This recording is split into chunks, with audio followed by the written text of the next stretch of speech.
పిత పుత్ర పవిత్రాత్మ నామమున ఆమెన్. క్రీస్తు ప్రభునియందు ప్రియ దేవుని బిడ్డలారా, సహోదరి సహోదరులారా, యాత్ర ఇదొక పుణ్యయాత్ర.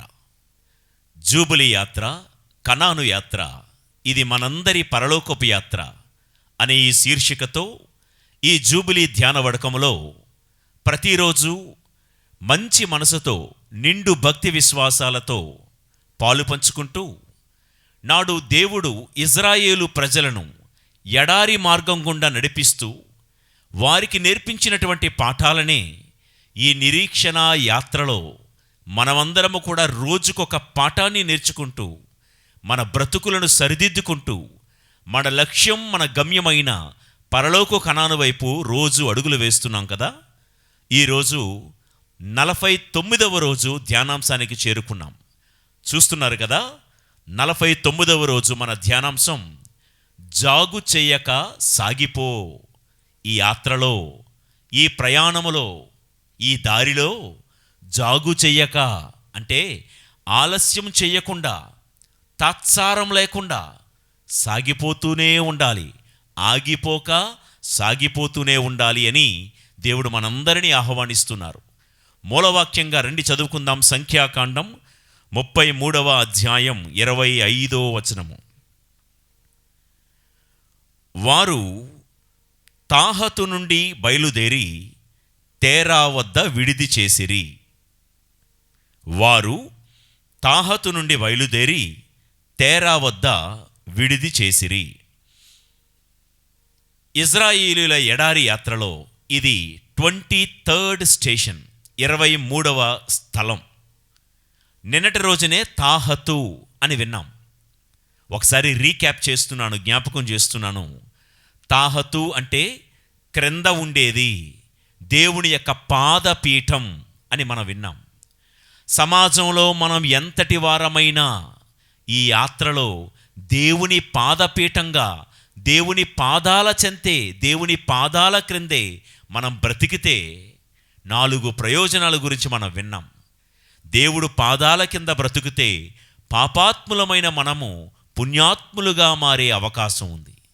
దేవుని పాదాల కింద బ్రతుకుతే మన శత్రువులైనటువంటి శరీరాన్ని, సైతానును దేవుడు మన పాదాల కిందకు తెచ్చిపడేస్తాడు. దేవుడు పాదాల కిందే బ్రతికితే మనకు అర్థం కాని ఎన్నో రహస్యాలను, మర్మాలను దేవుడు బయలుపరుస్తాడు. దేవుడి పాదాల కిందే బ్రతికితే మరణించినది కూడా జీవంతో చిగురిస్తూ ఉంది అని మనం నిన్నటి రోజున విన్నాం.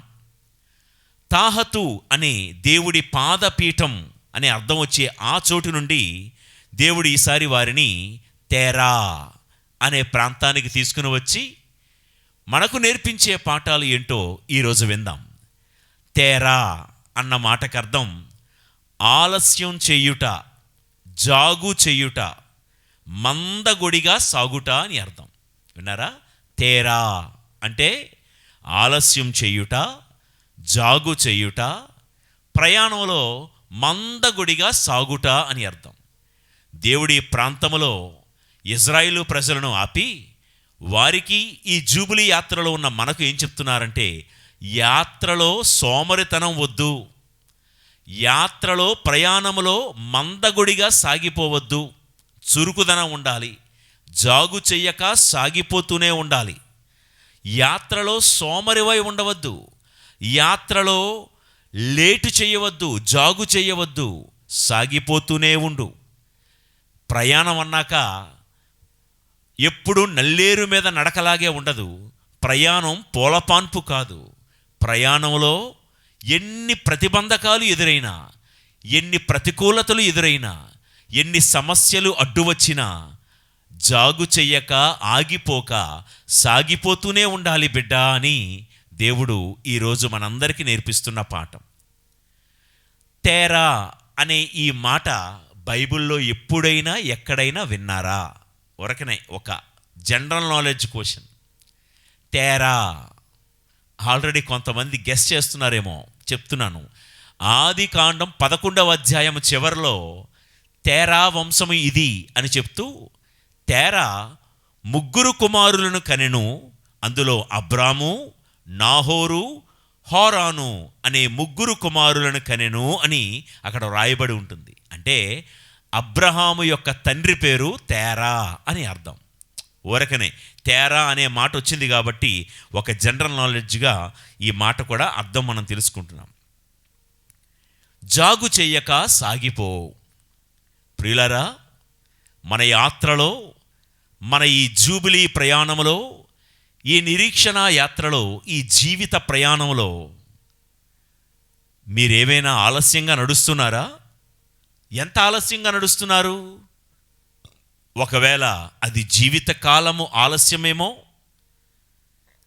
ఎంత ఆలస్యంగా, ఎంత మందగొడిగా సాగితే, ఎంత జాగు చేస్తూ బయలుదేరితే యాత్రలో ముందుకెలా సాగగలం?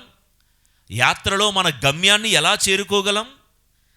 ప్రియ దేవుని బిడ్డలారా, మన జీవితంలో తడవు చేస్తూ, జాగు చేస్తూ చేద్దాంలే, వెళ్దాంలే, చూద్దాంలే అని ప్రతిరోజు ఏ రోజు చేయాల్సిన ఆ కార్యక్రమాలు ఆ రోజు చేయకుండా, ఏ రోజు చేయాల్సిన ప్రయాణం ఆ రోజు చేయకుండా పోస్ట్పోన్ చేస్తూ, వాయిదాలు వేస్తూ, చూద్దాంలే, చేద్దాంలే, తర్వాత అనుకుంటూ ఒకవేళ మనం జాగు చేస్తూ ఉంటే, ప్రియులారా, మన ప్రయాణం మందగొడిగా సాగితే ఇక తీరాన్ని చేరేది ఎలా? గమ్యాన్ని చేరుకునేది ఎలా? భక్తి జీవితంలో చాలామంది ఏమనుకుంటారంటే, ఆ ప్రార్థన చేద్దాంలే, కాసేపు ఆగాక చేద్దాం, ఈరోజు కాదులే, ఈరోజు అలసిపోయాం కదా, రేపు చేద్దాం ప్రార్థన, ఈరోజు గుడిక, ఈరోజు దేవాలయానికి ఎందుకు, రేపు వెళ్దాంలే, ఇంత ఉదయాన్నే ఎందుకు, సాయంకాలం వెళ్దాంలే. ఒకవేళ భక్తి యాత్రలో, విశ్వాస యాత్రలో, వాక్యాన్ని ధ్యానించే ఆ ప్రయత్నంలో, వాక్యం ఇప్పుడు చదవడమా, ఇప్పుడే కదా గంటసేపు ఫాదర్ గారు ప్రసంగం చెప్పగా విన్నాం, మళ్ళీ ఇప్పుడెందుకు చదవడం, తర్వాత చదువుదాం, కాసేపు ఆగి చదువుదాం, మధ్యాహ్నం చదువుదాం, రాత్రి చదువుదాం, మళ్ళీ రేపు ఉదయం చదువుదాం. ఇలా వాయిదాల మీద వాయిదా వేసుకుంటూ నీవు చేయాల్సిన ప్రయాణంలో గనక జాగు చేస్తూ మందగొడిగా సాగుతూ ఉంటే, ప్రియులారా, ప్రయాణంలో వెనకబడిపోయే ప్రమాదం ఉంది. చివరికి ఏమైపోతుందంటే, ఇదే వాయిదా వేయడమే అలవాటైపోతే ప్రయాణంలో గమ్యాన్ని చేరుకోకపోయే ప్రమాదం కూడా ఉందని ప్రభునామములో హెచ్చరిస్తూ ఉన్నాను. ప్రియులారా, లోకంలో చాలామంది 2 రకాల మాటలు మాట్లాడతారు. ఏంటంటే, ఆలస్యం అమృతం విషం అంటారు. అంటే ఆలస్యం అయితే అమృతం కూడా విషంగా మారిపోతుందని, అంటే ఆలస్యం చెయ్యొద్దు, జాగు చెయ్యొద్దని. అదే ప్రజలు ఇంకో మాట కూడా అంటారు. ఏంటో తెలుసా? నిదానమే ప్రధానం, ఆచి తూచి అడుగులు వేయాలంటారు. మిమ్మల్ని అడుగుతా, ఈ రెండింటిలో ఏది కరెక్టు? నిదానమే ప్రధానమా, ఆలస్యం అమృతం విషం అంచేత తొందరగా చేయడమా? ఏది కరెక్ట్? 2 కరెక్ట్ అంటున్నారు కదా, నాకు తెలుసు. అవును, సమయాన్ని బట్టి, సందర్భాన్ని బట్టి కొన్నిసార్లు ఆచి తూచి అడుగులు వేయాల్సి వస్తుంది. మరికొన్ని సమయాల్లో తొందరగా జాగు చేయక సాగిపోవలసి వస్తుంది. ఇప్పుడు ఉదాహరణకి ట్రైన్ ట్రాక్ మీద నిలబడి ఉన్నాం, రైలు కోత వినబడుతుంది, సిగ్నల్ కూడా ఇచ్చేశారు, అందరూ అడ్డులెగవయ్యా అంటున్నారు. అక్కడ నిదానమే ప్రధానం అని రైలు కోత వినబడుతున్నా, రైలు దగ్గరికి వస్తూ ఉన్నా ట్రాక్ నుండి నువ్వు తొలగకుండా నిదానమే ప్రధానం అనుకుంటూ జరిగితే బుర్ర బుద్ధి లేని వాళ్ళు అంటారు కదా. సమయాన్ని బట్టి, సందర్భాన్ని బట్టి లోకములో చలామణి అవుతున్న ఈ 2 పదాలు వాడాలి. ప్రతిసారి ఆలస్యం అమృతం విషమే కాదు, అలాగని ప్రతిసారి నిదానమే ప్రధానమే కాదు. సమయము, సందర్భం, పరిస్థితి, అవసరాన్ని బట్టి మన జీవితంలో సాగిపోతూ ఉండాలి. నిరీక్షణ యాత్రికులమైన మనం దేవుడి వద్దకు చేరే ఈ యాత్రలో, ఈ ప్రయాణంలో జాగు చెయ్యవద్దు, ఆలస్యం చెయ్యవద్దు, తాత్సారం వద్దు, మందగొడిగా సాగిపోవద్దు. దేవుడి సన్నిధికి చేరే విషయంలో చురుకుదనం ఉండాలి. దేవుడి గూర్చినటువంటి ఆలోచన చేసే విధానంలో చురుకుదనం ఉండాలి అని ప్రభు మనల్ని కోరుతున్నారు. ఓకే, ఏ విషయంలో చురుకుదనం ఉండాలి, జాగు చేయక సాగిపోవాలి అంటే యాకోబు గారు రాసిన లేఖ 1వ అధ్యాయము 19వ వచనం ఒకసారి చదువుతాను, వినండి. నా ప్రియ సోదరులారా, దీనిని జ్ఞాపకం ఉంచుకొనుడు. ప్రతి వ్యక్తియు ఆలకించుట యందు చురుకుదనమును, మాట్లాడుట యందు నిదానమును ప్రదర్శింపవలెను. త్వరపడి కోపింపరాదు. ఆలకించుట యందు చురుకుదనం, మాట్లాడుట యందు నిదానం, తర్వాత త్వరపడి కోపింపరాదు. ప్రియులారా, ఎప్పుడు తగ్గాలో, ఎప్పుడు చురుకుదనం కలిగి ఉండాలో యాకోబు గారు చాలా స్పష్టంగా చెప్పారండి. వినుటలో చురుకుదనం, దేవుడి వాక్యం ఎప్పుడెప్పుడు వినాలా చురుకుదనం, అవసరంలో ఉన్నవారి బాధలు వినుటలో చురుకుదనం, వినుటలో చురుకుదనము, మాట్లాడుటలో నిదానం. ఎదుటివాడు మూర్ఖుడా సుబుద్ధి కలవాడా తలంచి ఎంచి మితంగా మాట్లాడాలి, నిదానంగా మాట్లాడాలి. కోపం పడే విషయంలో మాత్రం త్వరపడద్దు అని యాకోబు గారు చెప్తున్నారు. ప్రియులారా, కొందరి ముఖంలో ఏదో తెలియని ఒక నిర్లక్ష్యం, ఒక నీరసం, నడకలోనూ మాటలోనూ ఏదో ఒక జాగు ఆలస్యం చేస్తూ ఉంటారు. గమ్యాన్ని ఇదే మన గమ్యాన్ని దూరం చేస్తుందన్న సంగతి జ్ఞాపకం చేసుకుందాం. ఒక్క మాట చదువుకుందాం. ఆదికాండం 11వ అధ్యాయం 32వ వచనము, 12వ అధ్యాయం 1వ వచనము. హారానులో మరణించు నాటికి తెరా వయస్సు 205 ఏండ్లు. దేవుడు అబ్రాముతో ఇట్లు చెప్పెను, నీ దేశమును, నీ చుట్టపక్కాలను, నీ పుట్టింటిని వదిలి నేను చూపు దేశమునకు వెళ్ళుము. దేవుడు అబ్రాము గారిని ఎక్కడికి వెళ్ళమని పిలిచారు? కనాను మండలానికి వెళ్ళమని పిలిచాడు. అబ్రాము మెసపటోమియా అనే ప్రాంతం నుండి బయలుదేరాడే కానీ దేవుడు వెళ్ళమన్న చోటుకి కనానుకు సరాసరి సూటిగా వెళ్ళిపోలేదు. అక్కడ ఆగుతూ, ఆడుతూ, పాడుతూ, జాగు చేస్తూ హారాను అనే ప్రాంతంలోనే అబ్రాము చాలా సంవత్సరాలు తన తండ్రితో పాటు అక్కడే గడిపేశాడు. దేవుడు అబ్రాముతో జ్ఞాపకం చేస్తున్న మాట ఏంటంటే, అబ్రాము, నేను నిన్ను పిలిచింది కనానుకి వెళ్ళమనయ్యా, హారానులో ఆగిపోమని, ఆలస్యం చెయ్యమని, హారానులోనే ఉంటూ మందగొడిగా సాగిపోమని కాదు అని దేవుడు చెప్పి, అక్కడ ఇందాక చదివాను కదా, హారానులో తెరా అనేవాడు మరణించాడు. ఇందాక చెప్పాను కదా, ఎవరి తెరా? అబ్రహాము తండ్రి.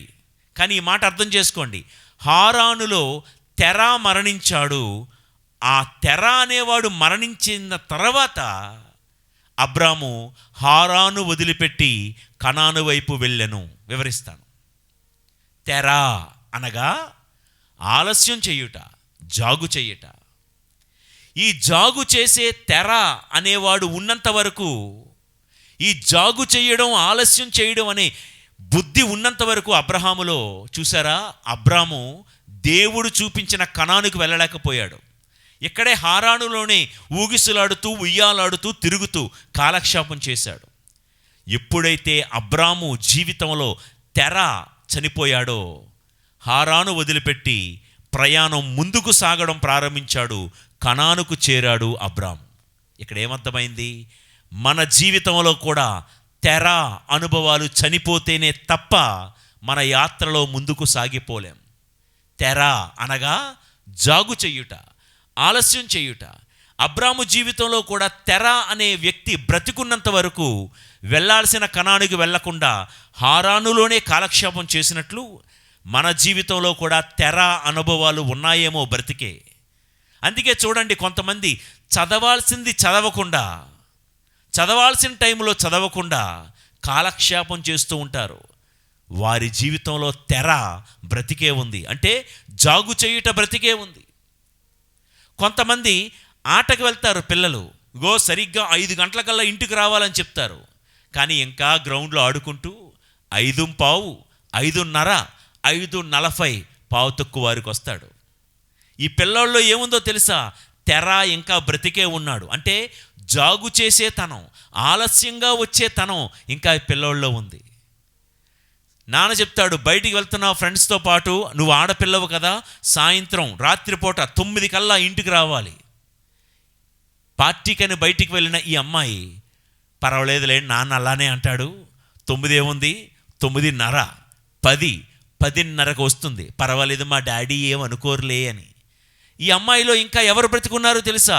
తెర అనేవాడు బతికున్నారు కనుక వెళ్ళాల్సిన మార్గానికి, వెళ్ళాల్సిన గమ్యానికి వెళ్ళలేకపోతున్నారు. ప్రియులారా, మనందరి జీవితంలో ఈరోజు చేయాల్సిన పని రేపటికి ఎందుకు వాయిదా వేస్తున్నామో తెలుసా? తెర అనే అనుభవం మనలో ఇంకా బ్రతికే ఉంది. ఈ జాగు చేసి మందకొడిగా సాగే ఆ సోమరితనం, ఆ జాగు చేసేతనం, ఆలస్యంగా ఉండేతనం ఇంకా మనలో బ్రతికి ఉన్నంత వరకు మనము కోరుకున్న రేవుకు, మనము కోరుకున్న లక్ష్యానికి మనము చేరలేము. చిన్నప్పుడు పిల్లలందరూ అంటారు, ఏమవ్వాలనుకుంటున్నావు అంటే collector, scientist, aeronautical engineer, doctor, ఇలా చాలా పెద్ద పెద్ద అన్నీ చెప్తూ ఉంటారు. ఎంత గొప్ప ఆశలు ఉన్నాయి కదా, నీ కళ్ళ ముందు ఎంత లక్ష్యం ఉంది కదా, అంత లక్ష్యాన్ని పెట్టుకొని చదువుల్లో ఎందుకయ్యా జాప్యం చేస్తున్నావు? చదువుకునే విషయంలో ఎందుకు మందకొడిగా సాగుతున్నావు? ఒక్కసారి ఆలోచించద్దా? ప్రియ దేవుని బిడ్డలారా, తెర, ఆలస్యం అనేది ఉన్నంత వరకు అబ్రాము కనాను చేరలేదు. మీలోనూ నాలోనూ ఆ తెర, ఆ జాగు చేసే లక్షణం, ఆ ఆలస్యంగా వెళ్ళే లక్షణం ఏదైతే ఉందో, ఆ ఆలస్యం చేసే లక్షణం ఏదైతే ఉందో, అది చనిపోతేనే మన జీవితంలో మనం ముందుకు సాగిపోగలం. ఎవరిలో అయితే ఆ తేరా అనే ఆ మందకొడితనం, ఆ నిర్లక్ష్యపు స్వభావం చనిపోతుందో వారే ప్రయాణంలో లక్ష్యాన్ని, గమ్యాన్ని, గురిని చేరుకోగలరు. జాగు చెయ్యక సాగిపో, ఇది మన లక్ష్యం. ప్రయాణంలో ఉన్నాం ప్రియులారా. Never post phone anything. ఇది ఈరోజు దేవుడు నేర్పిస్తున్న పాఠం. తేరా అనే ప్రాంతానికి తీసుకుని వచ్చి మీ యాత్రలో ఎప్పుడు ఈ మందగొడితనం వద్దు, చురుకుతనం ఉండాలి, చలాకీతనం ఉండాలి. ఎందులో? తిమోతి, నా ప్రియమైన బిడ్డ అని తిమోతికి వ్రాసిన మొదటి లేఖ 4వ అధ్యాయము 12వ వచనంలో పౌలు గారు చెబుతూ, నీ మాటలో చురుకుదనం ఉండాలి, నీ ప్రవర్తనలో చురుకుదనం ఉండాలి, విశ్వాసములో చురుకుదనం ఉండాలి, పరిశుద్ధంగా జీవించాలనే విషయంలో చురుకుదనం ఉండాలి, నీ ప్రేమలో చురుకుదనం ఉండాలి అని చెప్తూ ఉంటారు ప్రియులారా.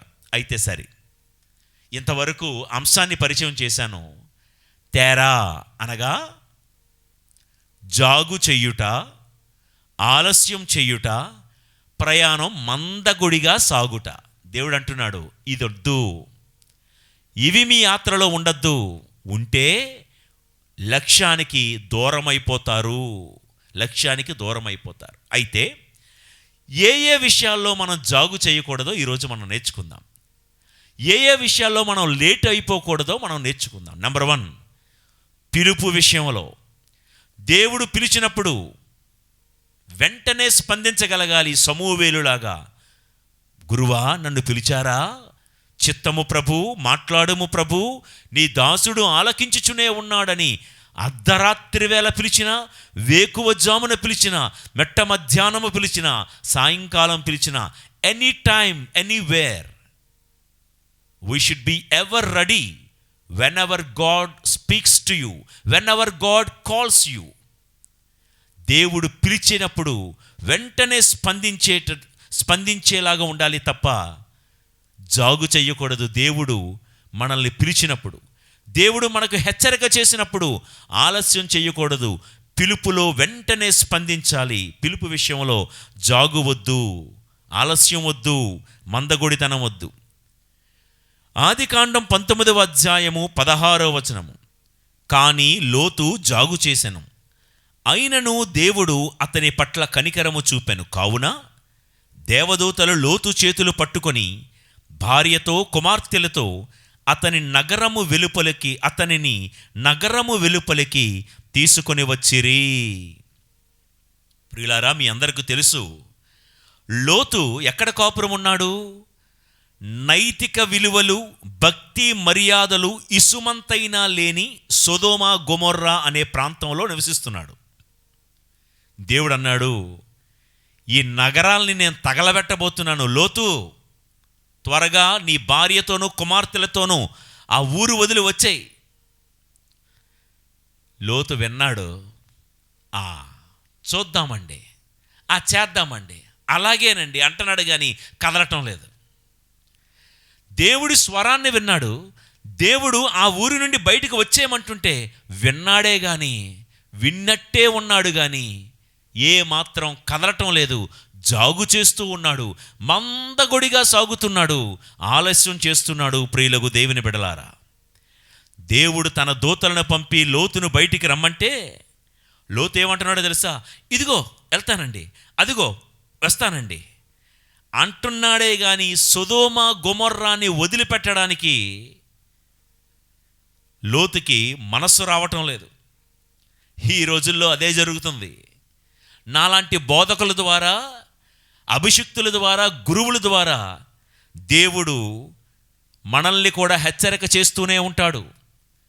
ఆ సొదొమ నుండి బయటకు వచ్చాయి లోతు అని దేవుడు లోతుకు చెప్పినట్లుగా, ఇదిగో బిడ్డ, ఆ పాపం నుండి బయటకు వచ్చాయి, ఆ స్నేహాల నుండి బయటకు వచ్చాయి, ఆ పరిచయాల నుండి బయటకు వచ్చాయి, ఆ వ్యసనాల నుండి బయటకు వచ్చాయి అని దేవుడు బోధకుల ద్వారా, అనేక ప్రసంగాల ద్వారా మనల్ని హెచ్చరిస్తున్నా ఎందుకో బయటికి రావడానికి మనం కూడా జాగు చేస్తున్నాము లోతులాగా, ఆలస్యం చేస్తున్నాము లోతులాగా. ఇంకా ఇదిగో వస్తాను, ఇదిగో వస్తాను, ఇదిగో జనవరి 1 నుండి నేను మానేస్తాను, ఈ జనవరి 1 నుంచి నేను బయటకు వచ్చేస్తానని ఇంకా నువ్వు జాగు చేస్తున్నావంటే ఈ తరపు లోతువు నీవే. ప్రియులకు దేవుని బిడ్డలారా, అయినా దేవుడు కరుణించి తన దూతలను పంపి లోతు చేతులు పట్టుకొని బలవంతంగా సొదొమ గొమొర్రా నుండి బయటకు తెచ్చినట్లు ఈ రోజుల్లో దేవుడు అనేక మంది బోధకులను లేపాడు. ఇలాంటి బోధల ద్వారా, ప్రసంగాల ద్వారా దేవుడు గద్దిస్తూనే ఉన్నాడు. బయటకు రండి, బయటకు రాకపోతే సొదొమ గొమొర్రా తగలబడిపోయినట్లుగానే మన జీవితాలు నాశనమవుతాయని ఒక రకమైన కటువైనటువంటి పదజాలంతోనే దేవుడు మాట్లాడుతూ ఉంటే ఇంకా తడవు చేస్తున్నారా? పోనీ దేవుడు దూతలు బయటకు తీసుకొచ్చారు. బయటకు తీసుకొచ్చిన తర్వాత దేవుడి చిత్తం ఏంటో తెలుసా? లోతు, నువ్వు నీ కుటుంబము కొండ ప్రాంతానికి వెళ్ళు అని దేవుడు చెప్పాడు. కానీ దేవుడి చిత్తాన్ని కాదని లోతు తన స్వంత ఆలోచనలు, స్వంత చిత్తాన్ని వాడి ఏమన్నాడో తెలుసా? నేను ఆ కొండ ప్రాంతానికి వెళ్ళను, అదిగో దూరంగా ఉందే ఒక లోయ, సోయరు అనే ప్రాంతానికి నేను వెళ్తానన్నాడు. ప్రియులారా, దేవుడు పిలిచినప్పుడు, దేవుడు చెప్పినప్పుడు ఏం చెప్పారో అదే చెయ్యాలి. దేవుడి వాక్యానికి భిన్నంగా, వ్యతిరేకంగా అడ్డు తగులుతూ దేవుడి చిత్తానికి వ్యతిరేకంగా మన సొంత చిత్తాన్ని మనం ప్రదర్శించకూడదు. దేవుడు కొండ ప్రాంతానికి వెళ్ళమంటే లోతు నేను సోయరు అనే లోయకు వెళ్తానన్నాడు.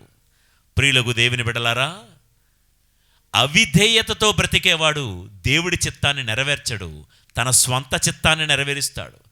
దేవుడి చిత్తం గురించి అతడికి అనవసరం, తను ఏమనుకున్నాడో అదే చేస్తాడు. లోతులాగా. లోతు ఎవరో తెలుసా?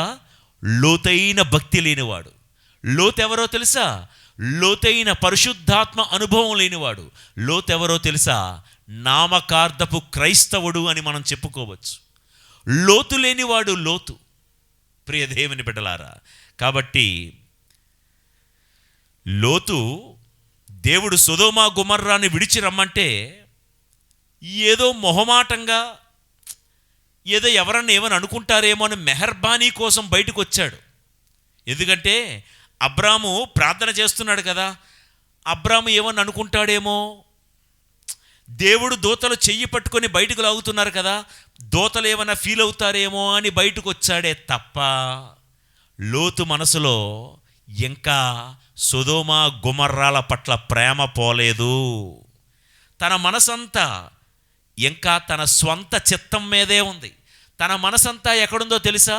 దేవుడి స్వరాన్ని వింటున్నాడు కానీ మనసు నిండా సొదొమ గొమొర్రాల మీద ప్రేమే ఉండిపోయింది. ప్రియులారా, వాక్యాన్ని ఒక్కసారి అన్వయించుకోండి. ఈ రోజుల్లో కూడా చాలామంది క్రైస్తవులు బోధకులు గద్దించడం వలన, లేకపోతే ఫాదర్ ఏమని అనుకుంటారేమో, విశ్వాసులు ఏమని అనుకుంటారేమో, సంఘస్థులు ఏమైనా అనుకుంటారేమో అని మొహమాటానికి పాపము నుంచి బయటకు వస్తున్నారే తప్ప, పాపము నుండి బయటకు వచ్చి సంఘారాధనకి, దైవారాధనకి, మందిరానికి వెళ్తున్నారే తప్ప, లోతు సొదొమ నుండి బయటకు వచ్చిన మనసంతా ఇంకా సొదొమ వైపే ఉన్నట్లుగా చాలామంది జీవితాలు యాత్రలో పాపము నుండి, పాపపు చోటుల నుండి బయటకు వచ్చినట్టే వచ్చాము కానీ మనసంతా ఇంకా ఆ పాపపు వ్యక్తులతోనే, పాపపు ఆలోచనతోనే నిండిపోయి ఉందేమో. ప్రియులకు దేవుని బిడ్డలారా,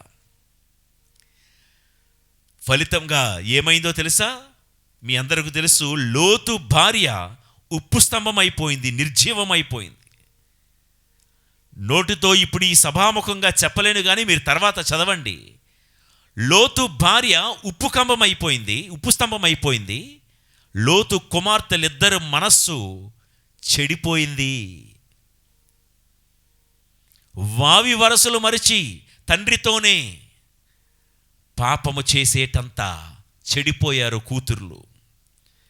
ఒకసారి అడుగుదాం లోతుగారిని, లోతుగారు, ఎందుకండి మీ ఫ్యామిలీ నిన్న మొన్నటి వరకు బాగానే ఉండేది కదా, మీ ఫ్యామిలీ ఎందుకండి ఒక్కసారిగా మీ ఫ్యామిలీలో ఎంత ఉప్పెన వచ్చింది? ఎందుకు మీ ఫ్యామిలీ ఇలా చెదిరిపోయింది? ఎందుకు మీ ఫ్యామిలీలో నీ బిడ్డలు ఇలా చెడిపోయారు? కారణం ఏంటయ్యా అంటే ఒక్కటే సమాధానం కనబడుతుంది. దేవుడు పిలిచినప్పుడు జాగు చేశాడు లోతు. అదుగో ఇదిగో అన్నాడే తప్ప సొదొమ నుండి కదలడానికి ఆలస్యం చేశాడు. పాపపు చోటు నుండి దేవుడి పిలుపునందుకొని బయలుదేరడానికి మందగొడిగా సాగిపోయాడు. దేవుడు పిలిచినప్పుడు కదలలేదు లోతు. ఏమైందో తెలుసా? మొత్తం ఫ్యామిలీ గల్లంతైపోయింది. భార్య ఏమైపోయిందో, కూతుర్లేంటి ఇలా ప్రవర్తిస్తున్నారో. ప్రియ దేవుని బిడ్డలారా, లోతు జాగు చేయడం వలన ప్రపంచాన్ని నాశనం చేసే 2 జాతులు లోతు కూతుర్ల నుండి పుట్టుకొచ్చారు, అమ్మోనీయులు, మోవాబీయులు అని. చూసారా? ఆలస్యం చేయడం వలన ఎంత ప్రమాదం జరుగుతుందో. దేవుడు పిలవగానే నువ్వు వెంటనే స్పందించాలి, లేకపోతే లోతు ఫ్యామిలీ గుర్తు చేసుకుందాం. ప్రియులారా, ఈరోజు నేను ఎవరిని శపించటం లేదు, ఎవరి మీద నేను దుయ్యబట్టడం లేదు. ప్రభు నామములో వాక్యానుసారం హెచ్చరిస్తున్నాను. దేవుడు ఈ మాధ్యమం ద్వారా ప్రతి ఒక్కరిని పిలుస్తూనే ఉన్నాడు. ఇదిగో ఆ త్రాగుడు మానేయి, అదిగో ఆ జోదం మానేయి, ఇదిగో ఇలా వ్యభిచారపు ఆత్మ కలిగి జీవించడం మానేయి, ఆ కోపం మానేయి, ఆ అసూయ అనేటువంటి ఆ తత్వం నుండి బయటకు రా అని దేవుడు బయటకు రా అంటుంటే వస్తానండి, ఇదిగో ఇంకా జస్ట్ ఈ యవ్వనం అయిపోయింది కదా, ఈ యవ్వనం అయిపోయిన తర్వాత కాస్త ముసలైన తర్వాత వస్తానండి, లేకపోతే ఈ నెల అయిపోయిన తర్వాత వచ్చే నెల ఫస్ట్ నుండి వచ్చేస్తానండి, లేకపోతే ఎలాగూ ఈ సంవత్సరం అయిపోయింది కదా, ఎలాగూ డిసెంబర్ నెలకు వచ్చేసాం కదా, క్రిస్మస్లు, న్యూ ఇయర్లు ఉంటాయి, వచ్చే సంవత్సరం నుండి వచ్చేస్తానండి. అలా ఎన్ని సంవత్సరాలు దొర్లిపోయాయో కదా. ప్రియులకు దేవుని బిడ్డలారా, లోతును పిలిచినట్లుగా దేవుడు మిమ్మల్ని, నన్ను కూడా పిలుస్తూ ఉన్నాడు. నీ పాపాన్ని వదిలేయి, నీ గర్వాన్ని వదిలేయి, నీ కామాన్ని వదిలేయి, నీ కోపాన్ని వదిలేయి అంటే జాగు చేస్తున్నావా? దేవుడు పదే పలుమార్లు మనల్ని గద్దిస్తున్నా, హెచ్చరిస్తున్నా. ప్రియులకు దేవుని బిడ్డలారా, ఇంకా ఆలస్యం చేస్తున్నావా? కుటుంబ ప్రార్థన విషయంలో జాగు చేస్తున్నావా? ఇంటిలో ఉన్నటువంటి దురాత్మపు వాతావరణాన్ని ఖండించుటకు ఆలస్యం చేస్తున్నావా? ఇంటిలో ఉన్నటువంటి పాపపు పొదరిల్లు తీసివేయడానికి ఇంకా జాగు చేస్తున్నావా? నేను ఒకసారి ఒక గృహ సందర్శనకి వెళ్ళాను, పాస్కా ఇల్లు ఆశీర్వాదాలు ఇవ్వడానికి. వెళ్ళినప్పుడు ప్రియులారా, ఇది జరిగిన సంఘటన. ఒక విచారణలో నేను పనిచేస్తున్నాను. ఆ సంవత్సరం వెళ్ళినప్పుడు వాళ్ళ ఇంటి ఎంట్రన్స్లో తిరుకుటుంబ ఫోటో ఉంది.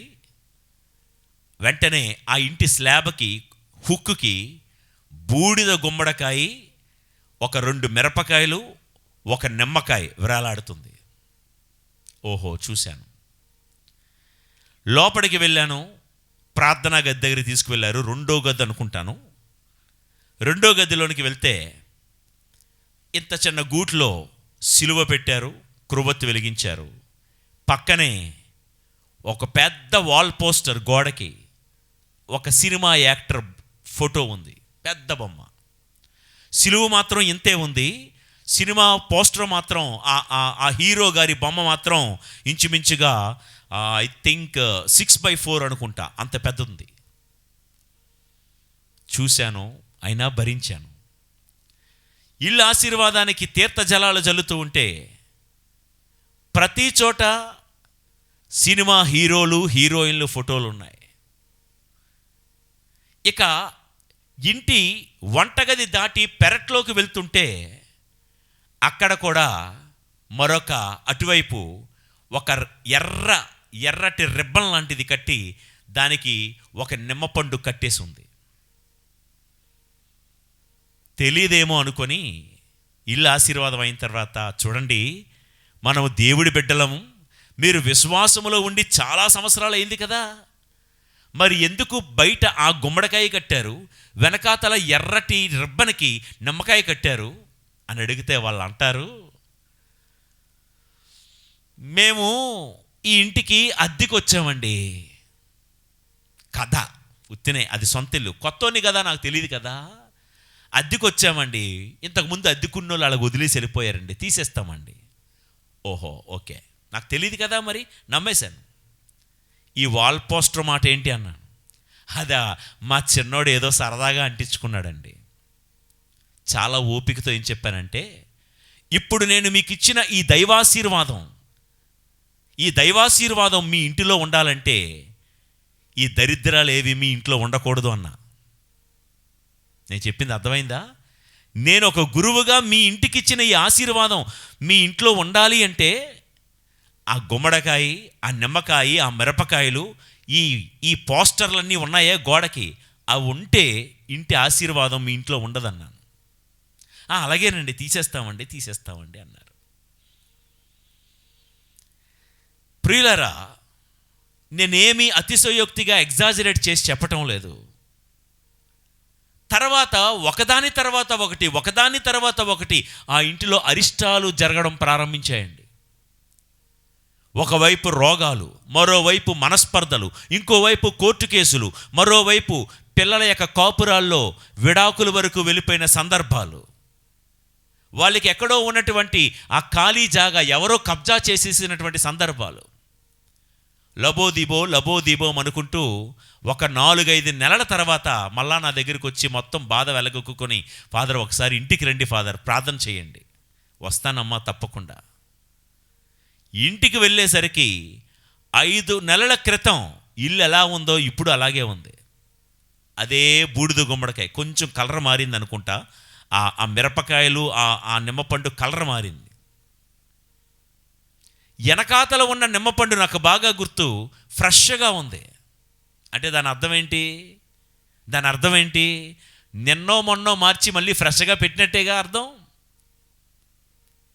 ఫాదర్ అండి, ఏం జరిగిందో ఏమో తెలియదండి, ఆ రోజు ఇల్లు ఆశీర్వాదం చేసినప్పటి నుంచి ఒకదాని మీద ఒకటి కష్టాలు వచ్చేస్తున్నాయి. అంటే తప్పు ఎవరిది? నాది కదా. నేను వెళ్తూ ఏం చెప్పాను? ఇల్లు ఆశీర్వాదం మీ ఇంట్లో ఉండాలి అంటే ఈ దరిద్రాలు మీ ఇంట్లో ఉండకూడదని కదా చెప్పాను. 5 నెలల క్రితం దేవుడు ఈ బోధకుడు ద్వారా చెప్పిన ఆ పిలుపు వారు స్పందించారా? సొదొమ నుండి బయటకు రా అంటే అదుగో ఇదిగో అన్నాడు, రాలేదు.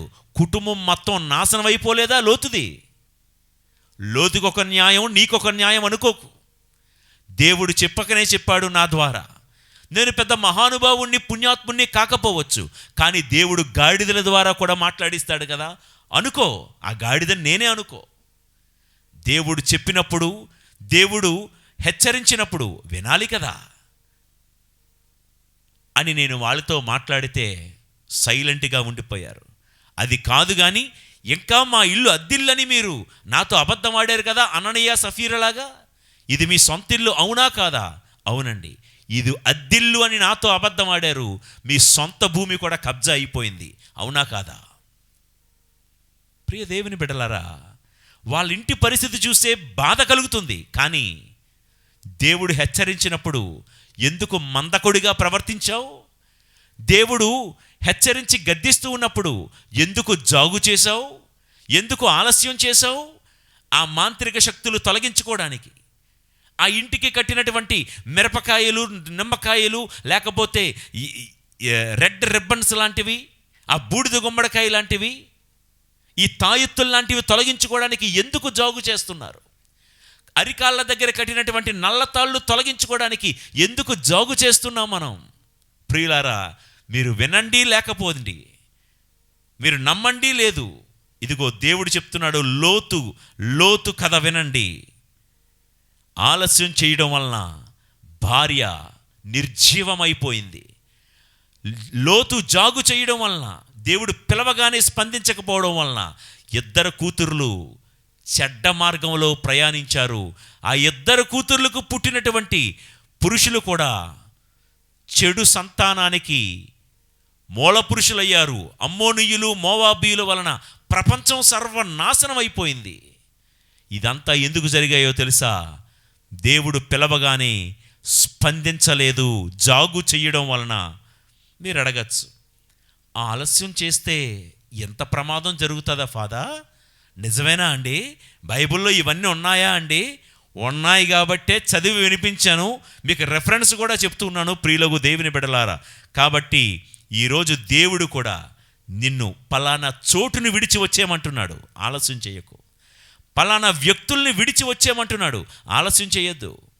పలానా వస్తు వ్యామోహాన్ని విడిచిపెట్టి వచ్చేయమంటున్నాడు, జాగు చేయొద్దు. పలానా చెడు పరిచయాలు, చెడు స్నేహాలు, చెడు అలవాట్లు విధులు పెట్టి వచ్చేయమంటున్నాడు, ఆలస్యం చేయొద్దు సుమీ. ఓకే, జాగు చెయ్యక సాగిపో, జాగు చెయ్యక సాగిపో.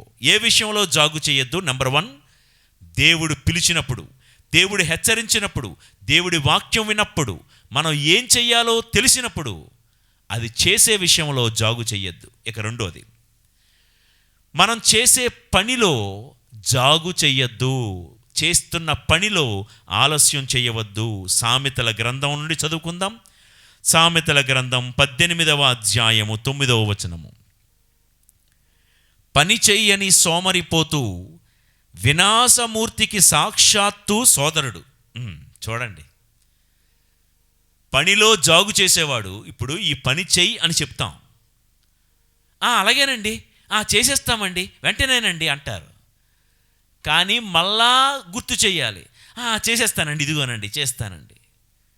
ఈరోజు చెప్పాం, చేయలే. రేపు చెప్తాం, చెయ్యరు. ఎల్లుండి చెప్తాం, మర్చిపోయానండి, చేసేస్తానండి. ఒక పని చెప్తే ఆ పని మీద శ్రద్ధ లేకుండా నిర్లక్ష్యం చేస్తూ ఈరోజని, రేపని, ఎల్లుండని, అవతలనాడని, వచ్చే నెలని వాయిదా వేస్తే అలాంటోడు గురించి వాక్యం ఏం చెప్తుందంటే, పని చెయ్యని సోమరిపోతూ వినాశమూర్తికి సాక్షాత్తు సోదరుడంట. అంటే వాడింట్లోనే వినాశనం ఉంటుందని. పని చేసే విషయంలో వాయిదాలేస్తారు చూసారా?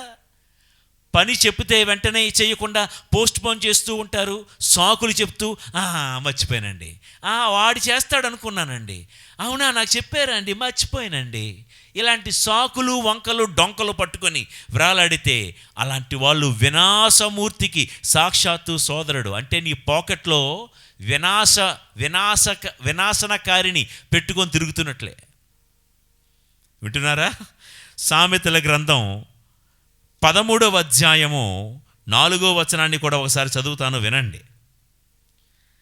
సోమరిపోతూ అన్నమును ఆశించును గాని వానికి తిండి దొరకదు. కష్టించి పనిచేయువానికి అన్నియు సమృద్ధిగా లభించును. ప్రియులారా, జీవితంలో ఎవరి విజయ గాథనైనా మీరు వినండి, ఎవరి సక్సెస్ స్టోరీనైనా మీరు వినండి. ఏ విజయం ఊరకనే రాదు. ఆ గుండె ఆయన చెప్తారు కదా, లలిత జ్యువెల్లర్స్ ఆయన ఏమంటాడు, డబ్బులు ఎవరికి ఊరకనే రావు అంటాడు. ఏ విజయం ఎవరికి ఊరకనే రాదు. ప్రతి విజయం వెనక కఠోరమైన పరిశ్రమ ఉంటుంది. ఫుట్బాల్ జగద్విఖ్యాత గాంచినటువంటి, ఆ పేరు గడించినటువంటి Maradona, Ronaldo, Cristiano Ronaldo, Messi, ఇలాంటి వాళ్ళని గురించి వింటున్నప్పుడు ప్రతి విజయం వరకు ఎంత కఠోరమైన పరిశ్రమ ఉందో వాళ్ళు చెప్తారు. క్రీడల్లోనే కాదు, చదువుల్లో కూడా. ఎలా మీరు సాధించారంటే, మన యూపీఎస్సీలో టాప్ ర్యాంకర్ ఆ అమ్మాయి చెప్తుంది, నేను ఎంతవరకు సెల్ ఫోన్ ముట్టుకోలేదు, సెల్ ఫోన్ ఎలా వాడాలో కూడా నాకు తెలియదు అంటుంది ఆ అమ్మాయి. దేశంలో ఫస్ట్ ర్యాంక్ సాధించింది యూపీఎస్సీ ఎగ్జామ్లో. ప్రతి విజయం వెనకాతల ఒక కఠోరమైన పరిశ్రమ ఉంటుంది. ప్రియులకు దేవుని బిడ్డలారా, నా సేవా జీవితంలో నేను ఒక సేవకుడిగా నేను చేసే పనిలో జాగు చెయ్యకూడదు. నువ్వు చదువుకుంటున్న ఒక విద్యార్థివా, నీ చదువులో ఏ రోజు చదువు ఆ రోజు చదువుకో.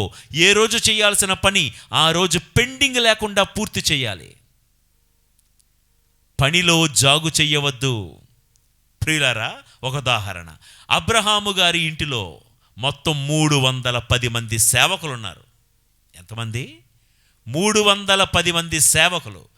సేవకులే 310 మంది ఉంటే మరి వారి కుటుంబాలు, వారి పిల్లలు అందరూ కలుపుకొని ఇంచుమించు 1500 నుంచి 200 మంది ఉండరు, 2000 మంది ఉండరు. ఎంతమంది సేవకుల్లోనూ అబ్రహాము మనస్సు దోచుకున్న ఒకే ఒక సేవకుడు దమస్కు వాసి అయిన ఎలియాజరు. ఉన్న 1500 నుంచి 2000 మంది సేవకులు అంతమంది ఉన్నారు. అంతమందిలో అబ్రాము ఏదైనా పని చెప్పాలంటే నమ్మకస్తుడైన ఎలియాజరును పిలిచి చెప్పేవాడు.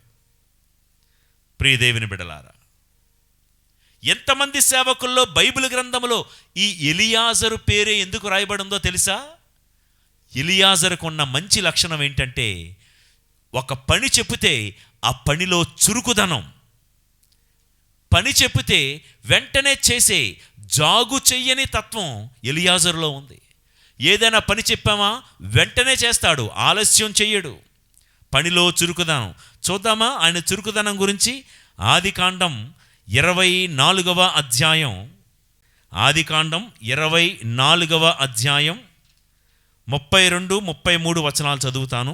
లాబాను ఆ మనుష్యుని, అంటే ఆ మనుష్యుని అంటే ఎలియాజరుని, ఇంటికి కొని వచ్చాను. ఒంటెల మీది సంచులు దింపించెను. వానికి మేత పెట్టించి గడ్డి వేయించెను.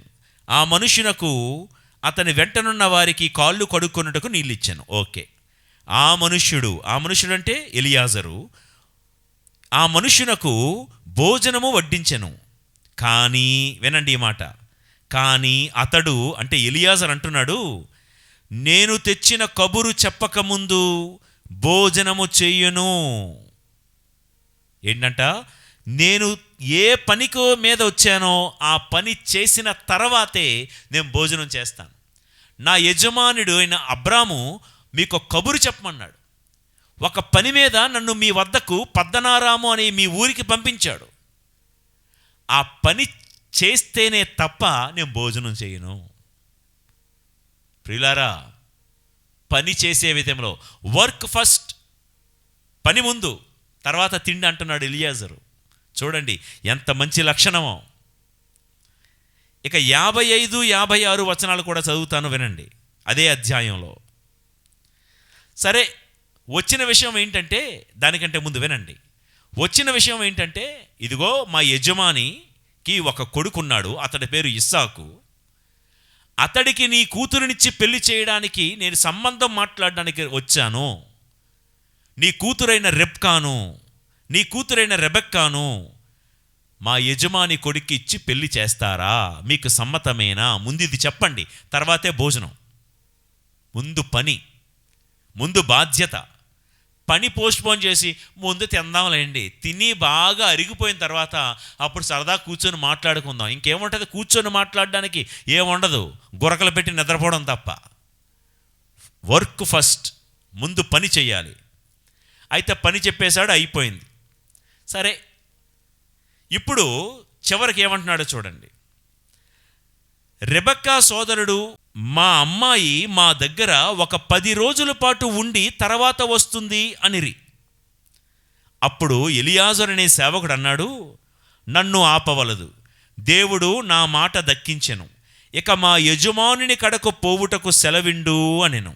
ప్రియులారా, ఇక్కడ చూడండి, జాగ్రత్తగా వినండి.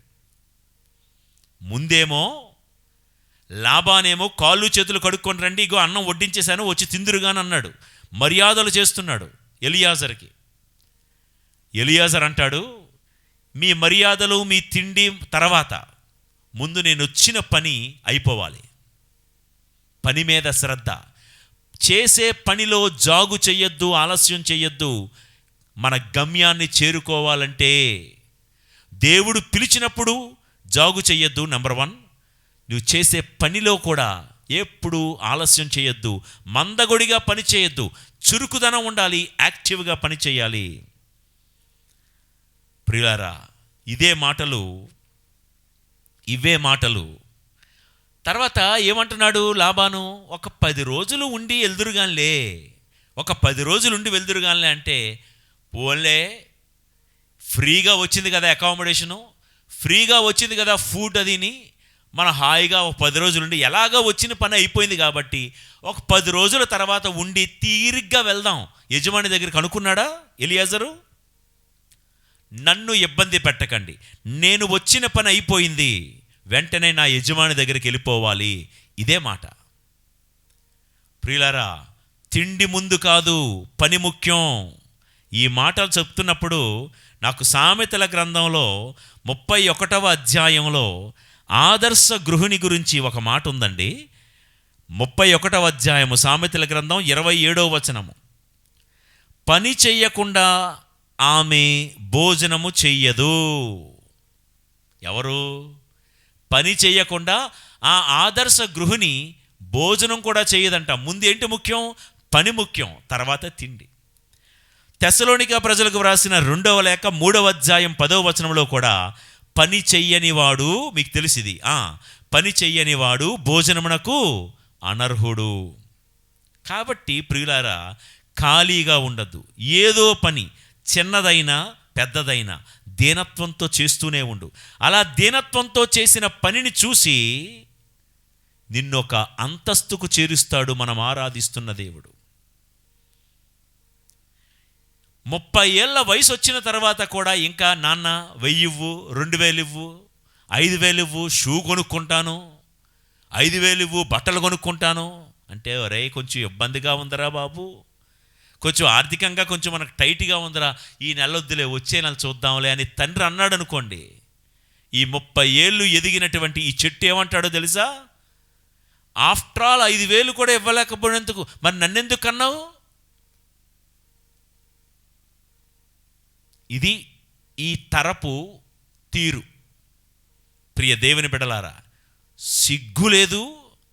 అంత వయసు వచ్చిన తర్వాత ఇంకా రూపాయి కోసం, 100 కోసం, 1000 కోసం నాన్న మీద ఇంకా ఆధారపడుతున్నావు. కష్టపడి ఒళ్ళొంచి పనిచేసి ఇంట్లో అమ్మా నాన్నలను సుఖపెట్టాల్సిన వయసు వచ్చిన ఈడొచ్చింది కానీ వివరం రాలేదే. ప్రియ దేవుని బిడ్డలారా, కొంచెం మాటలు కటువుగా ఉన్న మంచి మనసుతో అర్థం చేసుకోగలరని ఆశిస్తున్నాను. ఈ ఎలియాజరు యొక్క మనస్తత్వం చూడండి. లాబాను బతిమలాడుతున్నాడు, ఎలాగో మ్యారేజ్ సెటిల్ అయిపోయింది కదా, ఎలాగో మీరు వచ్చిన పని అయిపోయింది కదా, ఒక 10 రోజుల నుండి వెళ్తురుగాని లేండి అంటే, నో నో నో నో, నా యజమానుడు నా కోసం ఎదురు చూస్తూ ఉన్నాడు. నేను ఎక్కడ లేట్ చేస్తే నా యజమాన్ని నేను వెయిట్ చేయించినట్లు అవుతుంది. నేను వెళ్ళిపోవాలని వెంటనే వెళ్ళిపోయాడు ఎలియాజరు అబ్రహాము దగ్గరికి.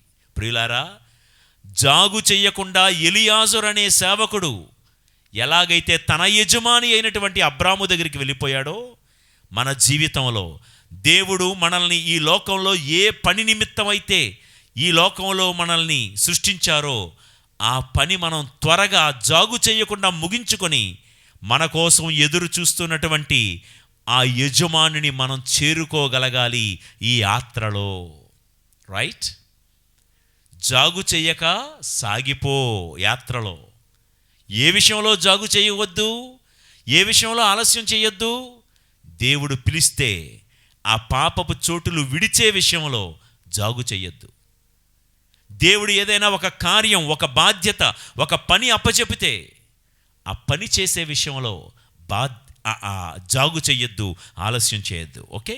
ఇక మూడోది, దేవునికి కానుక, అర్పణ, మ్రొక్కుబడులు చెల్లించే విషయంలో జాగు చెయ్యొద్దు. ప్రియులారా, దేవుడికి నువ్వేదైనా సమర్పించాలనుకుంటే, దేవుడికి నువ్వివ్వాల్సిన ఆ అర్పణ, ఆ కానుక, ఆ దశమ భాగం చెల్లించే విషయంలో నువ్వు జాగు చెయ్యొద్దు. ఎజ్రా గ్రంథం 7వ అధ్యాయం 17వ వచనము. ఈ సొమ్ముతో నీవు కోడెలను, పొట్టేళ్లను, గొర్రె పిల్లలను, ధాన్యమును, ద్రాక్ష సారాయమును కొని యెరూషలేము నందలి బలిపీఠము మీద బలిగా సమర్పింపుము. ఎజ్రా చాలా క్లియర్గా చెప్తున్న మాట ఏంటంటే, దేవాలయానికి ఏవేవైతే మనం కానుగ్గా ఇవ్వాలని అనుకున్నామో అక్కడ లిస్ట్ ఉంది. కోడెలు, పొట్టేళ్ళు, గొర్రె పిల్లలు, ధాన్యము, ద్రాక్ష సారాయము కొని బలిపీఠం వద్ద సమర్పించాలి. ప్రియులారా, దేవాలయానికి ఆ నెల రోజులు నీకు జీతం అందింది. ఆ జీతం అందిన వెంటనే ఆ మర్నాడు దేవాలయానికి వెళ్ళి నీ స్తోమతకు తగ్గట్టు దేవాలయానికి ఏది అవసరమో వీలైతే అక్కడ గురువు గారిని అడిగి ప్రతి నెల ఏదో ఒకటి. ఎజ్రా అంటున్నాడు, దేవాలయము యెరూషలేము బలిపీఠం మీదకి ఏదేది అవసరమో అవన్నీ కొని తీసుకుని వెళ్ళండి అని. నాకు తెలిసిన చాలా మంచి కుటుంబాలు, చాలా సంఘాల్లో దివ్య సప్రసాదంకి ఉపయోగించే గోధుమప్పాలు ఫాదర్ కొనరు. తెలుసా మీకు? కొన్ని కుటుంబాలు ఈ నెల మేమే ఇస్తామండి, ఈ నెలంతా సరిపోయే అప్పాలు అని ముందుగానే కానుకిచ్చేస్తారు. లేకపోతే ఈ వారానికి సరిపడే ఈ ఈ ఈ అప్పము మేమే కొనిచ్చేస్తామండి, ఈ ద్రాక్షరసం ఈ నెలకు సరిపడే ద్రాక్షరసం మేమే కొనిస్తాం, దేవాలయం ఓడవడానికి అవసరమయ్యే చీపుర్లు మేమే కొనిస్తాం. చెప్తున్నాను ఎందుకంటే ఇవన్నీ చెప్పకపోతే మీకు అన్నాడే నపుంసకుడు ఫిలిప్పుతో, ఎవరైనా మాకు బోధించనిచో నాకు ఎట్లా అర్థమవుతుంది అన్నాడు అమాయకంగా. ఇట్లాంటి చిన్న చిన్నవి చెప్పకపోతే మీకు కూడా అర్థం కాదు. మీరేమనుకుంటారంటే వెళ్ళాము, చందా 100 రూపాయలు వేసాము, ఆ 100 రూపాయలతో ఫాదర్ కొనుక్కుంటాడులే అనుకుంటారు చాలామంది. అది కాదు. ఎజ్రా గ్రంథంలో ఇప్పుడే చదివి వినిపించాను కదా, దేవాలయపు బలిపీఠం మీదకి ఏది అవసరమో, క్రొవ్వొత్తులు అవసరమా, సాంబ్రాణి అవసరమా, క్యాండిల్ స్టాండ్స్ అవసరమా? చాలామంది మంచి వాళ్ళు ఉన్నారండి నేటికి చాలా సంఘాల్లో నాకు తెలిసిన వాళ్ళు. దేవాలయానికి ఏది అవసరం? పూజా వస్త్రాలు అవసరమా? వత్తాసు పిల్లలకి కావలసిన డ్రెస్ అవసరమా? బలిపీఠం మీద పరిచే ఆ వస్త్రం అవసరమా? ఇలా అవసరాలు కొనుగొని వెళ్ళి ఇచ్చేవాళ్ళు ఉన్నారు. మనం ఇది నేర్చుకోవాలి. దేవుడికి అర్పణ, కానుక చెల్లించే విషయంలో జాగు చెయ్యొద్దు. రేపిద్దాంలే, ఎల్లుండిద్దాంలే, లేకపోతే దసరా పండక్కి బోనస్ వస్తుంది కదా అప్పుడు ఇద్దాంలే. జాగు చెయ్యొద్దు. దేవుడికి అర్పణ, కానుక సమర్పించే విషయంలో నిర్గమకాండము 22వ అధ్యాయము 29వ వచనము. మీ పొలము పైరులో తొలి వెన్నులను, మీ ద్రాక్ష తోటలో తొలి పండ్లను జాగు చెయ్యక నాకు సమర్పింపవలయును, మీ తొలిచూలు మగబిడ్డలను నాకు అర్పింపవలయును. చూసారా?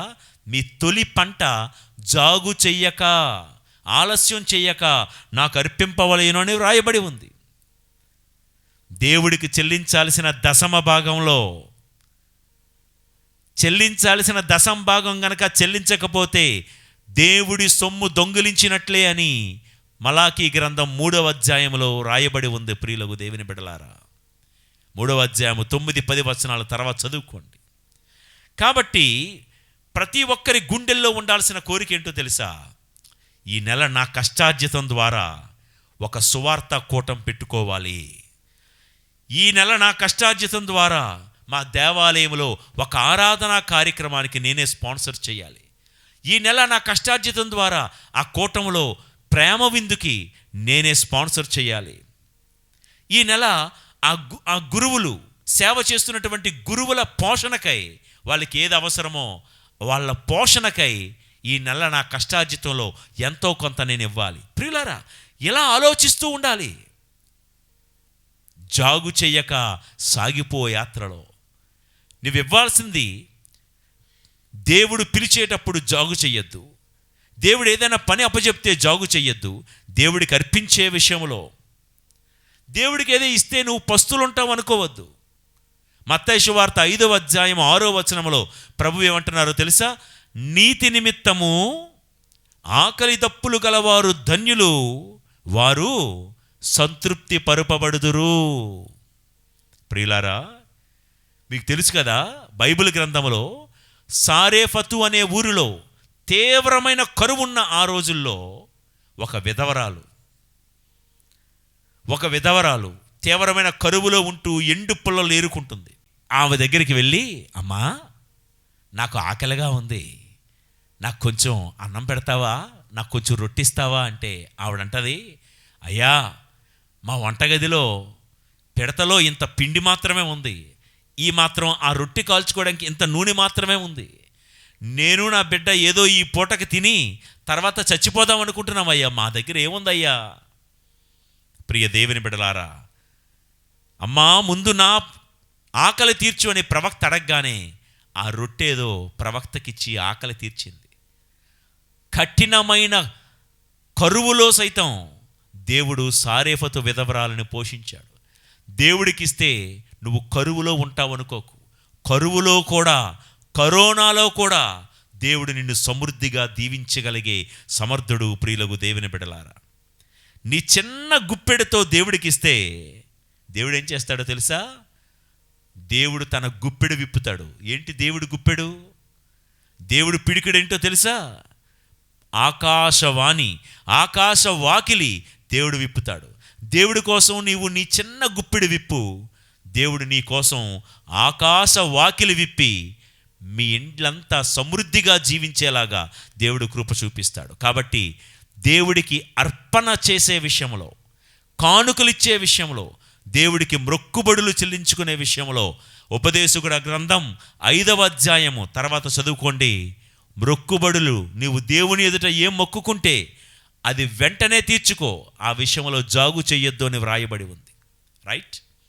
ఇక 4వ విషయము, ఏ విషయంలో జాగు చెయ్యక సాగిపోవాలి అంటే, నీ కోసం సిద్ధపరిచిన దాన్ని స్వాధీనపరుచుకున్నటకు ఎంత మాత్రం జాగు చెయ్యొద్దు. నీకోసం ఏదైతే సిద్ధంగా ఉందో దానిని స్వాధీనపరుచుకోవడానికి జాగు చెయ్యొద్దు. యెహోషువ గ్రంథం 18వ అధ్యాయము 2-3 వచనాలు. అయినను ఇజ్రాయేలీయులలో 7 తెగల వారికి ఇంకనూ వారసత్వపు భూమి లభింపలేదు. యెహోషువ వారితో, మన పితరుల దేవుడైన యావే మీకు అనుగ్రహించిన భూమిని స్వాధీనము చేసుకొనకుండా ఇంకనూ ఎంతకాలము జాగు చేసెదరు? ఇజ్రాయేలీలు కనాను భూమి చేరుకోగానే మోషే గారి నాయకత్వం తర్వాత ఎవరు నాయకుడయ్యారు? యెహోషువ. ఒక్కసారి కనాను భూమి చేరుకోగానే ఇజ్రాయేలీల్లో పోరాట పటిమ తగ్గిపోయింది. ఆ ఫైటింగ్ స్పిరిట్ అనేది తగ్గిపోయింది. మాకున్నదేదో మాకుంది కదా, ఇంకా చాలులే అని సైలెంట్ అయిపోయారు, సర్దుకుపోయారు.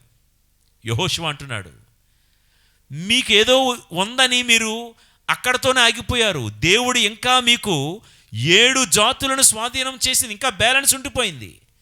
ఆ 7 జాతులని స్వాధీనము చేసుకోవడానికి మీరు ఇంకా ఎందుకు ఆలస్యం చేస్తున్నారు? మీరు ఇంకా ఎందుకు జాగు చేస్తున్నారు? ప్రియులారా, ఈ మాటకు అర్థం వివరిస్తాను, వినండి. చాలామంది పిల్లలు అమ్మయ్యా చదివేసుకున్నామండి, అమ్మయ్యా చదివేసుకున్నాం ఇక చాలులే అనుకుంటారు. ఈరోజు ఒక అరగంట సేపు చదివేసుకున్నాను, హోంవర్క్ చేసేసుకున్నాను, చాలులే అనుకుంటారు. నువ్వు చదవాల్సింది, ఇంకా నేర్చుకోవాల్సింది చాలా ఉంది కదా. అవన్నీ నేర్చుకోవడానికి ఎందుకు జాగు చేస్తున్నావు అని దేవుడు అడుగుతున్నాడు ఇక్కడ. చాలామంది పిల్లలు పొంగిపోతూ ఉంటారు, 100కి 85%, 90% వచ్చింది కదా, అమ్మ ఇక చాలులే. ఎట్లా సరిపోతుంది? ఒక్క కాలేజీలో సీటు కోసం 1,00,000 మంది ఎగ్జామ్ రాస్తున్నారు, కాంపిటేటివ్ ఎగ్జామ్స్. నువ్వు చదువుకుంటున్న నీ చిన్న కాలేజీలో నీకు 3rd ర్యాంకో 2nd ర్యాంకో వచ్చింది. 40 మందిలో 2nd ర్యాంక్ వస్తేనే నువ్వు ఎంత పొంగిపోతే, మరి 1,00,000 మంది రేపు ఉదయం కాంపిటేటివ్ ఎగ్జామ్స్ రాస్తారు కదా, మరి దాని సంగతి ఏంటి? దేవుడు ఏం చెప్తున్నాడంటే, నువ్వు సాధించాల్సింది, నువ్వు స్వాధీనపరుచుకోవాల్సింది ఇంకా చాలా ఉంది. అది పొందుకొనుటలో, దాన్ని సాధించుటలో నువ్వు జాగు చేయవద్దు. ప్రియులారా, ప్రతి క్రైస్తవుడు ఎప్పుడూ ఆధ్యాత్మిక దాహంతోనే ఉండాలి, ఆధ్యాత్మిక తృప్తి లేకుండా ఉండాలి. అంటే ఇదిగో ఒక 2 ఆత్మలను నేను రక్షించాను కదా, చాలే అనుకోకూడదు. ఒక 2 వ్యక్తుల్ని దేవాలయానికి వెళ్ళడానికి నేను సహాయపడ్డాను కదా, ఇక చాలే అనుకోకూడదు. ఇదిగో ఈరోజు ఎంత గంట సేపు ప్రసంగం చెప్పాను కదా, ఇక చాలే అని నేను అనుకోకూడదు. ఆత్మల విషయంలో, ఆధ్యాత్మిక విషయంలో ఎప్పుడు దాహంతోనే ఉండాలి. దైవరాజ్యాన్ని స్థాపించటంలో, ఒక్కొక్క ఇటుక పేర్చే విషయంలో ఎప్పుడూ కూడా దాహం కలిగే ఉండాలి. ప్రియులకు దేవుని బిడ్డలారా, చివరి వరకు కసిగా కష్టించి పట్టుదలతో పని చేయాలి. చాలు అనే శబ్దం క్రైస్తవుడి నోటి వెంట రాకూడదు. ఏ విషయంలో? ఆధ్యాత్మికమైన విషయంలో తృప్తి ఉండాలి, భౌతికమైన విషయంలో తృప్తి ఉండాలి. కానీ ఆధ్యాత్మిక విషయంలో ఇక చాలే ప్రార్థించడం అనుకోకు, చాలదు ఇంకా చాలే గుడికి వెళ్ళడం అనుకోవద్దు. ప్రియులారా, మనం పనిచేసే చోటును దేవుడు మనకు స్వాస్థ్యంగా, వాగ్దానంగా, హక్కుగా ఇచ్చారు. మనం పనిచేసే, మనం జీవిస్తున్నటువంటి ఆ కుటుంబం, మనం ఆరాధనకు వెళ్తున్నటువంటి ఆ సంఘం, మనం అందరము సభ్యులమైనటువంటి ఈ మేత్రాసనం, దేవుడు మనకు వాగ్దానంగా ఇచ్చిన భూమి ఇది. ఈ డయసిస్ మొత్తాన్ని దైవరాజ్యం స్థాపించేటంత వరకు మనం పోరాడాలి, అలిసిపోకూడదు, జాగు చేయకూడదు. రోజు యుద్ధం చేస్తూనే ఉండాలి. పాడుతాం కదా పాట, భారతదేశములో నీదు రాజ్యం ఎప్పుడు వచ్చునో యేసురాజా. భారతదేశం మాట దేవుడెరుగు. మన కుటుంబములో దేవుడి రాజ్యం పూర్తిగా స్థాపించాలి. మన మేత్రాసనములో దేవుడి రాజ్యం పూర్తిగా స్థాపించబడేటంత వరకు మనం అలిసిపోకూడదు. దేవుడు అంటున్నాడు, మన కోసం దేవుడు సిద్ధపరిచిన దాన్ని పూర్తిగా స్వాధీనపరుచుకునే విషయంలో నువ్వు జాగు చేయొద్దు. రైట్? ప్రారంభంలో ఉన్న పట్టుదల ఇజ్రాయేలీల్లో క్రమక్రమంగా క్షీణించిపోయింది. అలానే ప్రారంభంలో ఉన్న భక్తి ఒకవేళ మనలో క్షీణించిపోతుందేమో. దేవుడు మన కోసం ఎన్నో శ్రేష్టమైనవి సిద్ధపరిచారు ప్రియులారా. వాటన్నిటిని పొందేటంత వరకు తీవ్రమైన కృషి మనం సాధించి ఉండాలి. బైబిల్ గ్రంథంలో, పాత నిబంధన గ్రంథంలో యోసేపు, దేవుడు యోసేపునకు శ్రేష్టమైన ఒక పదవి, అధికారాన్ని సిద్ధపరిచాడు కదా. ఐగుప్తు దేశంలో ఫరో రాజు తర్వాత నువ్వే అధికారివి అని దేవుడు ఎప్పుడో యోసేపునకు సిద్ధపరిచి ఉంచాడు. అది కానీ దాన్ని పొందుకోవడానికి యోసేపు గారు ఎన్ని పోరాటాలు చేశారో తెలుసా? అన్నల యొక్క ద్వేషాన్ని తట్టుకున్నాడు. పొతీఫరు ఇంటిలో అన్యాయ నేరారోపణను ఎదుర్కొన్నాడు. చెరసాలలో అన్యాయంగా జైలు శిక్ష అనుభవించాల్సి వచ్చింది. ప్రియులారా, యోసేపు ఎంత పోరాడాడు. దేనికోసమో తెలుసా? దేవుడు తన కోసం సిద్ధపరిచిన ఆ యొక్క ఆ వాగ్దానాన్ని స్వాధీనం చేసుకోవడానికి అది ఏమీ ఈజీగా రాలేదు, కష్టపడ్డాడు. 17 ఏళ్ల వయసులో యోసేపు ఎంత కష్టపడ్డాడో, ఎంత పోరాట పటిమ కలిగి ఉన్నాడో, 30 ఏళ్ల వయసులో కూడా అదే పోరాట పటిమతో యోసేపు జీవించాడు. అలా ఉండాలి. చివరిగా ఒక మాట చెప్పి ముగిస్తాను.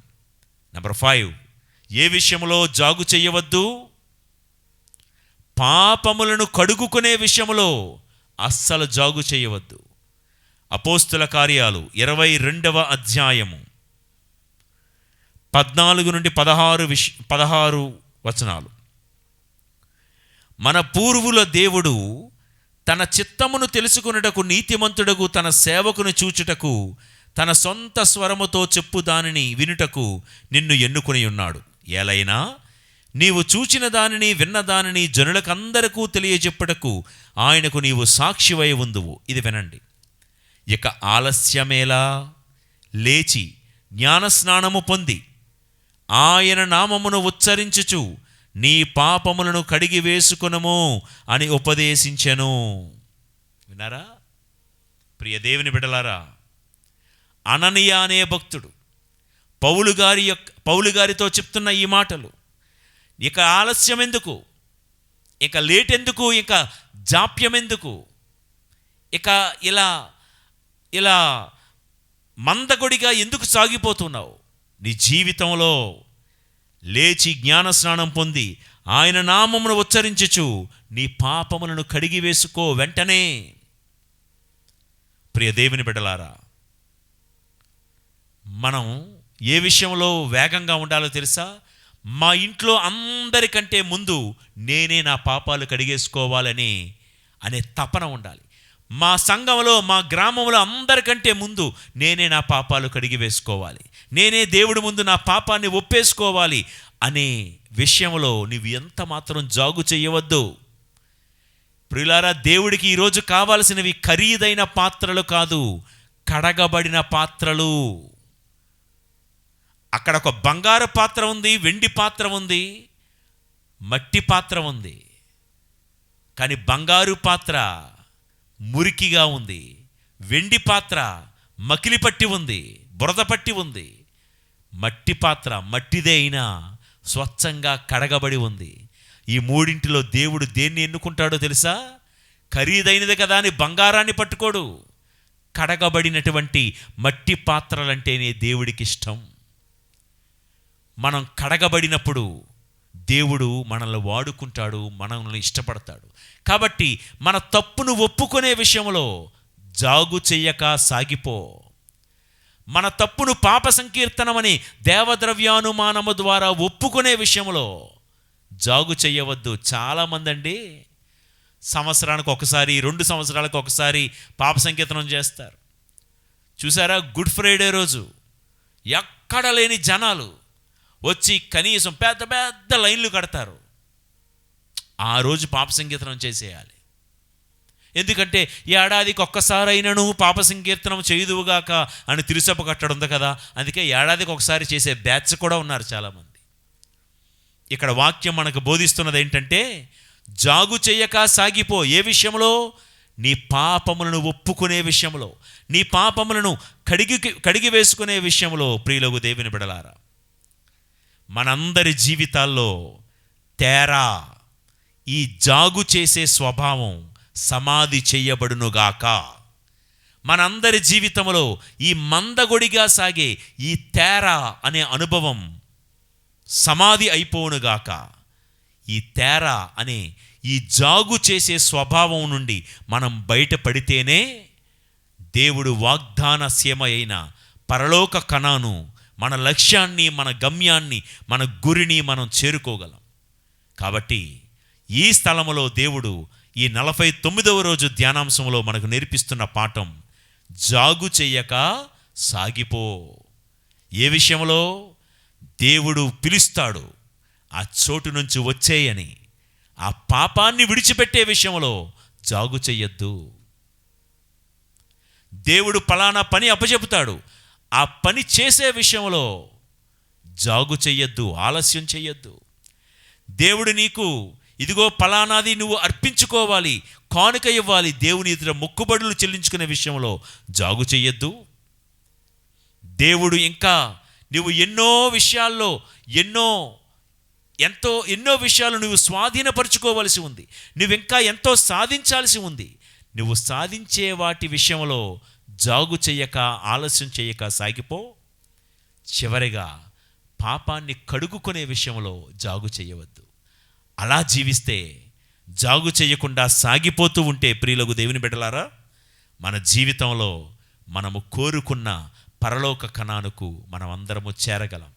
మన ఈ ప్రయాణంలో, ఈ ప్రయత్నంలో తేరా అనే ఈ జాగు చేసే అనుభవాలన్నీ సమాధి చేయబడి దేవుడు వాగ్దానమిచ్చిన పరలోక కనానుకు మనమందరము చేరుకుందుముగాక. ఆమెన్. ప్రార్థించుదము.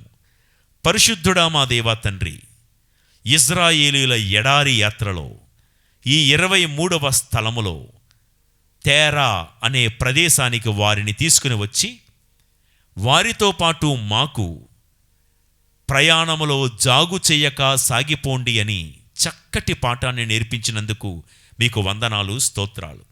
దేవా, మా జీవితంలో కూడా ఆలస్యము చేస్తూ మందకొడిగా సాగిపోయే ఈ సోమరితనపు అనుభవాలు మా జీవితంలో కూడా ఉన్నాయి ప్రభువా. ఎన్నోసార్లు లోతును పిలిచినట్లుగానే మమ్మల్ని కూడా నువ్వు పిలిస్తే, లోతులాగానే మేము కూడా అదిగో ఇదిగో అంటూ తడవ చేశాము, జాగు చేశాము. నీ పిలుపుకు స్పందించాల్సిన రీతిలో స్పందించక లోతు కుటుంబం చెదిరిపోయినట్లుగానే మా జీవితంలో కూడా ఎన్నెన్నో పోగొట్టుకున్నాం, ఎన్నో అవకాశాలు చేజార్చుకున్నాం. ప్రభువా, మమ్ము క్షమించండి. మీరు పిలవగానే జాగు చేయక త్వరగా స్పందించే అనుగ్రహం మాకు దయచేయు తండ్రి. నీవు మాకు అప్పచెప్పిన పనిని అబ్రాము సేవకుడని ఎలియాజరు వలె పని మీదే ధ్యాస పెడుతూ పనిలో జాగు చెయ్యక సాగిపోయే అనుగ్రహాన్ని దయచేయు. కానుకలు చెల్లించే విషయంలో జాగు చేయక, నీవు మా కోసం సిద్ధపరిచిన దాన్ని స్వాధీనపరుచుకునే విషయంలో మందకొడిగా సాగకుండా మేము ముందుకు సాగిపోతూ, అనుదినము మేము కట్టుకుంటున్న పాపములను హిస్సోపు కొమ్మతో శుద్ధి చేసుకుంటూ, పాపములను నీ సన్నిధిలో కడుగుకొని మంచు కంటే తెల్లగా పరిశుద్ధంగా మారి, నీవు మా కోసం వాగ్దానము చేసినటువంటి పరలోక కనాను చేరే కృపానుగ్రహం మా అందరకు దయచేయమని మా నాథుడైన యేసు పవిత్ర నామములో ఈ ప్రార్థన చేయుచున్నాము తండ్రి. ఆమెన్. ప్రభువు మీతో ఉందురుగాక. మీ ఆత్మతోనూ ఉండునుగాక. సర్వశక్తిగల సర్వేశ్వరుడు పితా, పుత్ర, పవిత్రాత్మదేవుని దీవెనలు సర్వదా మీకు తోడై ఉండి మీ యాత్రలో నిత్యము మిమ్ము నడిపించి సర్వదా కాపాడుదురుగాక.